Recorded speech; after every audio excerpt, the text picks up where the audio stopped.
So we'll start with night one, and we're going to start it big. We're going to start with CM Punk and Gunther. So I'm going to open it up for discussion, but I have opinions. I was a little uncomfortable watching it for some parts, but we'll open it up there. I was a little disappointed with it, honestly. I think it was good. I don't think it was great, which is really upsetting for me. Obviously, the twist at the end brought back a lot of the excitement, but it was okay. I wouldn't take it. I definitely wouldn't put it in my top fight for the weekend.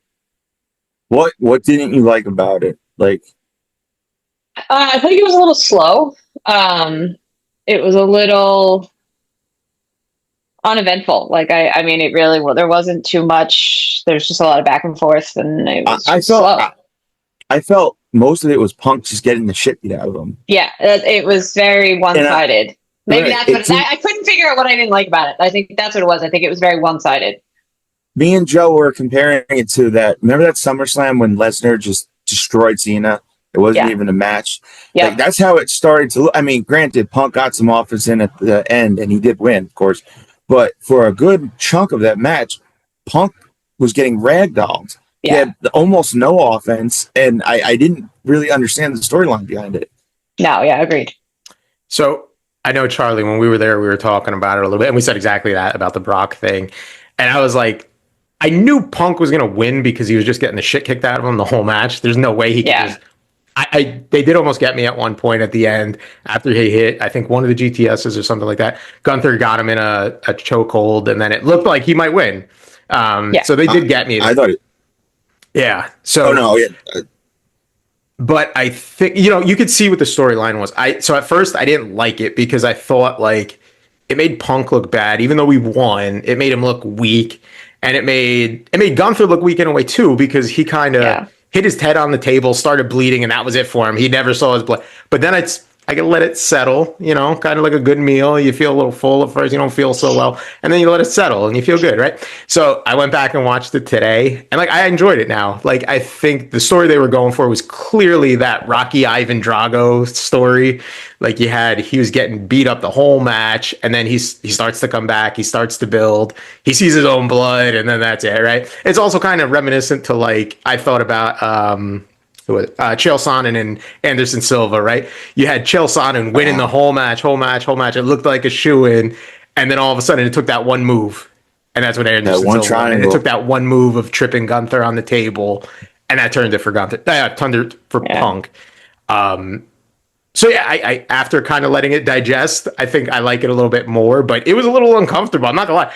You think those slaps are just picked up by microphone? Oh. We were 20 rows away, and those slaps are loud. It's uncomfortable. Yeah, that's something I wanted to say too. Anyone that ever says wrestling is fake, I'm going to have to chop you. Well, it's really funny you say that. I was watching it with half of the group of the people that were there don't watch wrestling, and they were watching some of it, and they said the exact same thing. They're like, "There's no way that half the stuff these people are doing don't hurt. It might be scripted, but it still is physical. It still hurts." Yeah. Kathy, some of those chops, I mean, Punk was hitting him hard, but some of those chops that Gunther hit him with, I mean, like Joe said, it made you jump back a bit because you could feel it, and I respect that about Punk. And I think, Joe, like you said, I did rewatch the match too, and there is positives I can find in it. I respect the fact that Punk does do that. He gives everything of himself. Even so, too much, where he's getting hurt almost every match. But I also loved the fact that with how they showed it when Seth cashed in, Punk was so tired he couldn't eat. He was going to go hit him with the title, and he couldn't even hold the title up. So it's I think that kind of saved it. They showed this guy's still willing to fight, but he can't even hold up the title. Yeah. So there's some positives to be taken away on second watch. And one of the things too with the chops we were talking about, you heard Gunther's chops, but if you watch it, I don't know if you saw it when we were there, Charlie, but Punk slapped Gunther so hard, Gunther started bleeding from his chest, which is wild. I got to see that. Yeah, he was bleeding from his chest, which Punk was going just as hard. So and again, yeah, he was. Flowers to Punk because he had a Gunther match, right? It was that slower pace. It was just him brutalizing him and stuff like that. And so for him to be the veteran and kind of let Gunther have that type of match was, shout out to him for that. And I'm pretty sure he got concussed in that match too. That first powerbomb we saw looked bad. Live, it looked bad. Oh, I don't know how it looked on TV. As soon as it happened, dropped him on his head. Everyone in our row was like, he got hurt. He's hurt, yeah. Like it looked bad, and we thought like, oh, he hit him on, he dropped him on his head. I forgot about that. Yeah, and if he did get concussed, props to him again, because we've seen people get concussed in match. Like Goldberg got concussed against, who was it, Brock, I think, and Undertaker, same thing in that match against Brock. Like these guys were concussed, and it looked kind of sloppy, but Punk kept going. I mean, he looked maybe like he was a little bit off. I don't know, but. Yeah, shout out to him. He really worked through that match, especially if he did get knocked out there. That looked rough. Yeah, that's why you got to love Punk, because even when he just gets the shit kicked out of him, he still lays his heart out on the line, and that's the guy that we know and love, Yep. Yeah. And now we'll talk about the thing we haven't talked about yet with this match, the cash-in. So we watched it live, and it went in like Punk, it looked like a feel good moment. I thought maybe they're just going to end it on. I was so happy. The whole time I'm sitting there, I'm like, they haven't done the fireworks yet. They haven't done the fireworks yet. Point. And then that was it. The music hit, and Catherine, there it came. They were filming our reaction, like they had a guy right in front of our people, and I was like holding up the Punk shirt. I was like, yeah, I was like, yeah. I was so happy. I was like, all right, we decided, like, you ready to go? All right. And then we hear the music, and I start to get less happy. And then we run back, and I see him starting beating them up with the briefcase, and I start to get a lot less happy. And then I realize there's no happy. Joe's happy. I was happy. I am a big Seth Rollins fan. But we got back right as Seth kind of revealed that he wasn't injured, as he took the knee brace off. And I will say, Willy Wonka, those guys. I'm going to say, like, Punk has 2 cash-ins now. I'm not Punk. Rollins has 2 cash-ins now, and they're probably the 2 best cash-ins of all time. Not just coming best cash-ins. Yeah, absolutely. This one was really good, especially once I saw it on TV, and you heard kind of the commentary with it too, because they were kind of just selling it as like Rollins still has the briefcase and he could cash in at some time. He's letting Punk know that he's still here. And then he drops those crutches and he takes off and we were there. Even on TV, you can hear it. It got so loud at that point. So loud. And he sold that. Like, he was posting on social media, like walking out with his kid, and like he really sold that really well. Yeah, and it's crazy because when I watched Money in the Bank, or I think we all watched it, maybe not Jeremy, but when he got injured at Money in the Bank, I still don't know if that was fake. I think maybe they didn't know if he was actually injured, because that looked real. Yeah. If they faked that injury, that was amazing. He could have been hurt, but it wasn't as bad. And then they just told him to hold on to, nurse it, and sell it more. So that way, when you are ready, let's send you out there. And everybody's like, oh, damn. Like, the whole perspective of it all makes it a lot easier to sell that way. That's true. Then, bravo to Seth Rollins for living the gimmick. Yeah, for sure. And then, he cashed in and won that title. Wrestling. Yeah. And you could tell the guy, again, Punk loves the sport, and I think Punk did a great job, too. When he heard, they had the zoom in of his face. And when he heard Rollins was perfect. It was so good. But even Rollins, when he cashed in and he was fired up about it, you could tell how much these guys love what they do. Like, that's what I love about it. Really. I have to say, though, the worst part, the most awkward and most uncomfortable part of the entire night was that Paul Heyman hug. I knew you were gonna say that. So uncomfortable with that. I was like, I don't know if they're making fun of that like Coldplay thing, or they really liked like Titanic. I don't really know what was going on there. Paul Heyman really loves his guys. Yeah. Listen, I will say this though too. Firm grasp of the buttocks. I'm a huge fan of pro wrestling. I like indie wrestling. I love AEW, but for me right now, WWE is at a different level than AEW is. They're very recently. It's a different feel. They're going more with that ECW type death match and all that kind of stuff at AEW. And if you don't like that, that's not I don't like that. I hate like that Moxley Hangman match, Kathy. I hate that stuff. I have a lot of opinions on this. I was saving it for the Cody match because it ties into that. You want to transition to the Cody match? No, we'll get to there. I have a lot on that, but you can say what you want here. I have a lot about exactly what you just said. Yeah. But the thing I love too, like you're saying about WWE right now, is like normally, and we've talked about this, is like we could pick it like this. We know exactly what's happening, but now it's so unpredictable. Like the end of night 2. I don't think there's anybody that saw that coming. But I know there were some like rumors on the internet and stuff like last minute. Yeah, that nobody saw that. No. Yeah. So I think that's what's great about it. But all right, so we talked about the main event. Let's get into some of the other matches. We'll go into the Roman Reigns and Jey Uso versus Braun Breaker and Bronson Reed match. That kind of opened the night. And anybody that doubts, I hate when people talk bad about Jey Uso. This guy's over like Rover. That whole stadium was doing the yeet. Everybody, I have it on video. Check it out on our Instagram. It's there. But Jay is over, man. Like, I hate the criticism of him. But yeah, we'll open it up there. I'm talking a lot. I'll let you guys get in on this. No, that proved it to me. I mean, Jey Uso, I'm sorry, is a main event guy, and I forever saw him as an Uso boy, and the tiki wearing guy. But he is a main event talent. That whole stadium was yeeting. I was yeeting. You were yeeting. Everybody was yeeting. That the amount of people I saw in the mall just wearing his stuff alone, he's over. I saw more of his memorabilia than anything else. He's over where on the stage with Roman, he looks natural. He's fine. It doesn't look like Roman's the big brother anymore. That's a great opening match. To me, that match was fun. It was a fun match. They had the funny spot where Braun Breaker put his straps back and they have to crisscross them off to do the spear. It was a fun match. The crowd got into it with the yeet-in and cheering, and I think that was the one of the only feel-good moments of the night. But I think it was a great way to start it off.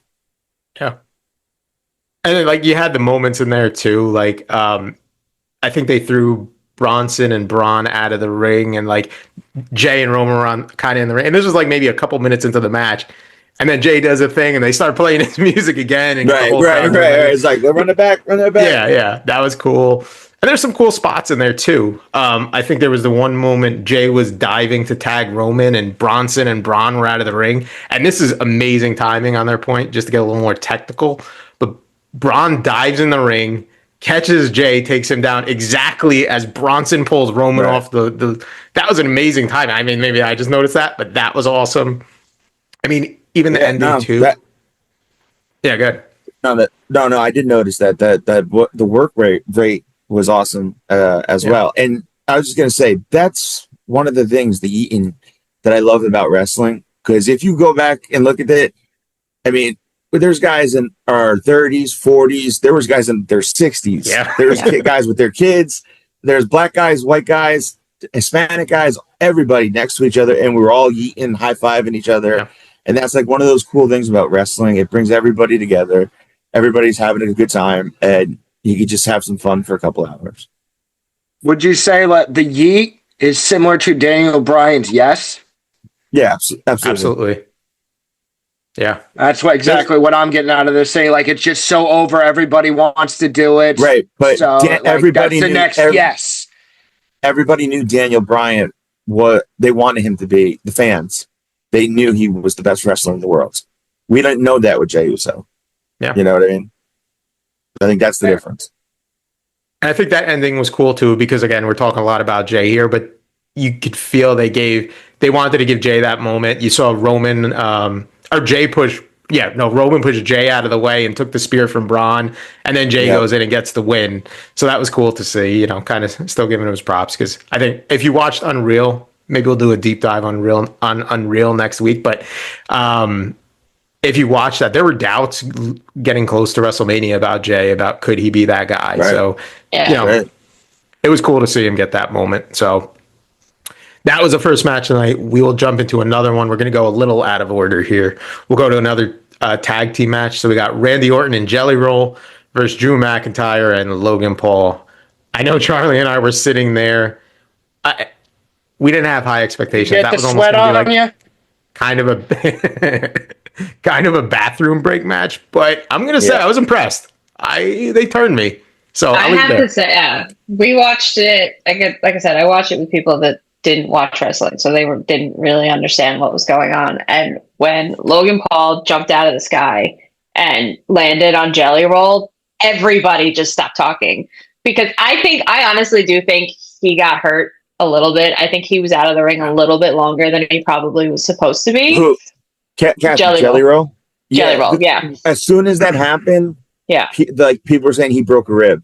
I think you can tell from the view. I don't know if you went back and watched that match. Like, I'm pretty sure he got the wind knocked out of him because he was covered. They covered him really well.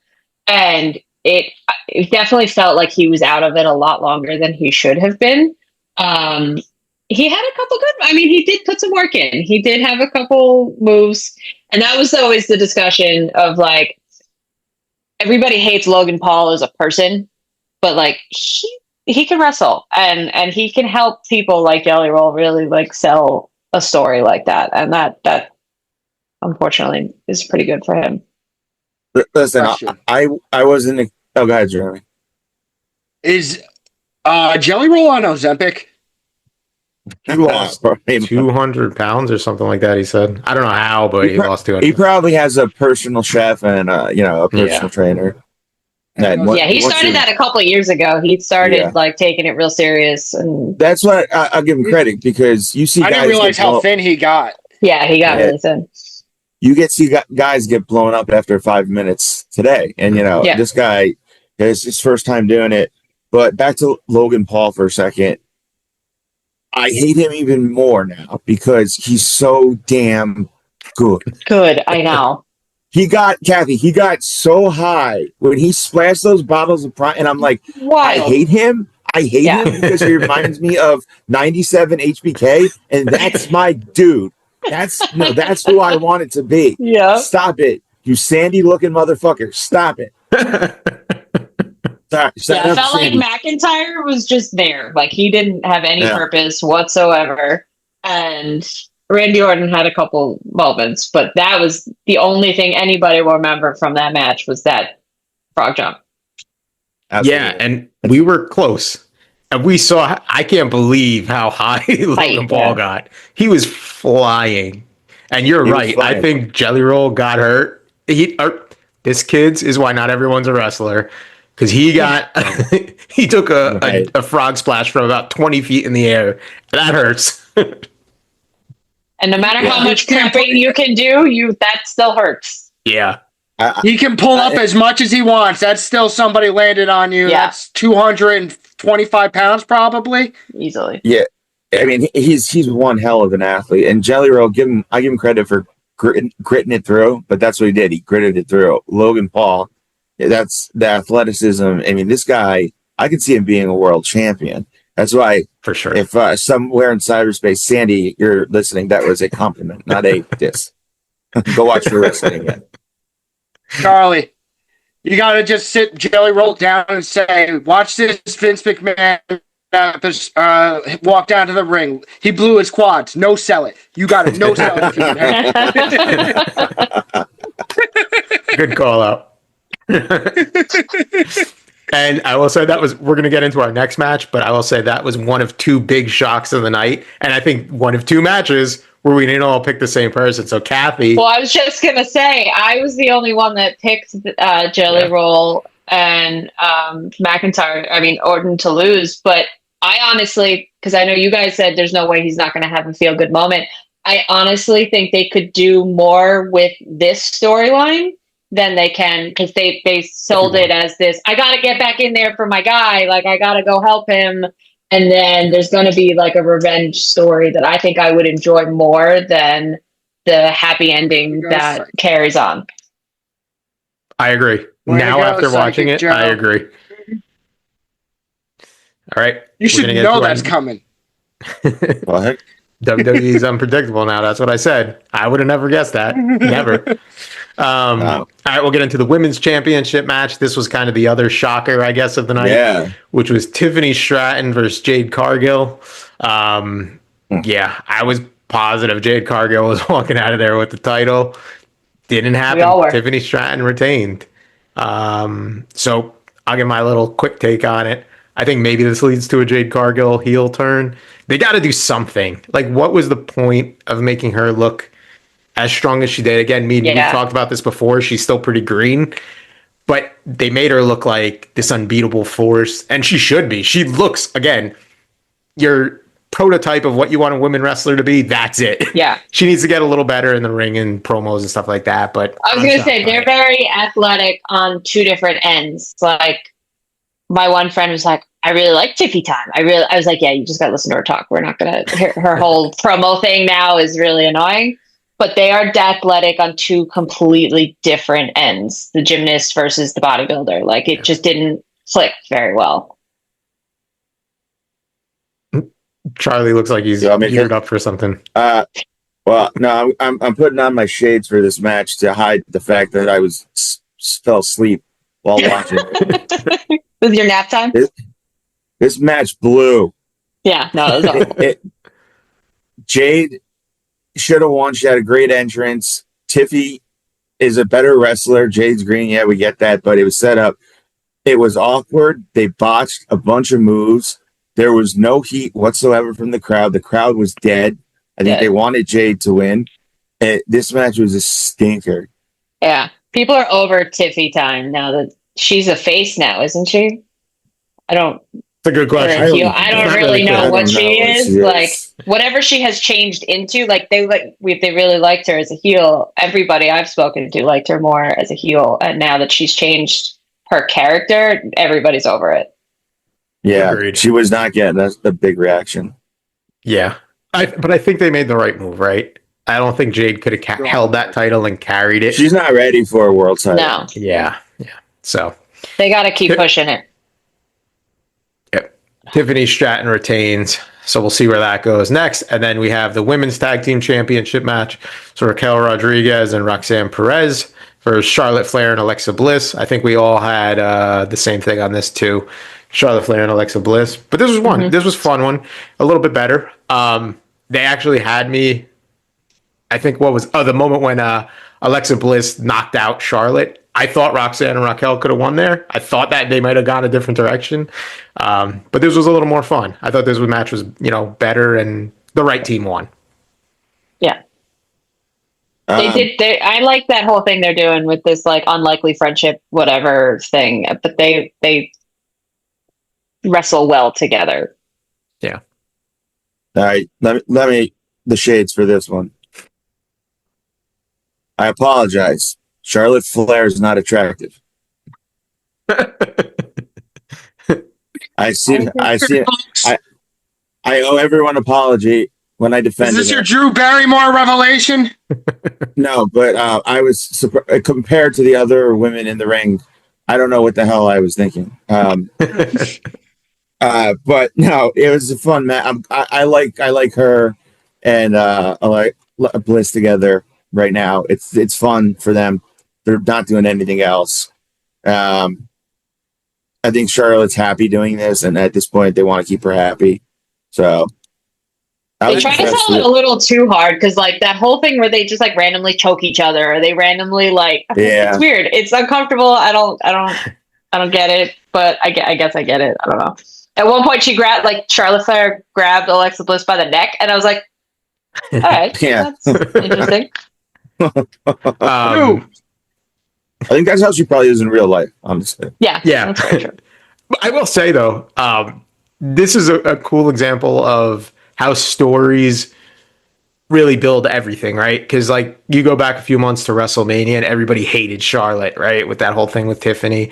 And now she's over again. Everybody loves her. And it's complete reversal. Yeah. So, like, putting the right person in the right story really makes that. And again, I'll go back to Unreal again. I don't want to talk too much because I think we'll probably cover this. But Watching her on Unreal, you kind of got to see a little more of a like vulnerable side of Charlotte, which I thought was cool because you don't see that on regular WWE TV. You got to see her as a person a bit.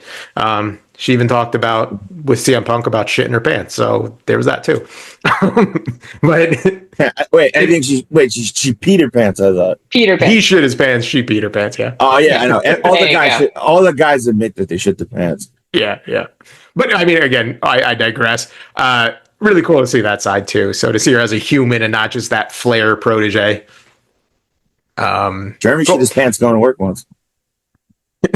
We got to bring that story up. Also puked on the way home from jiu-jitsu once.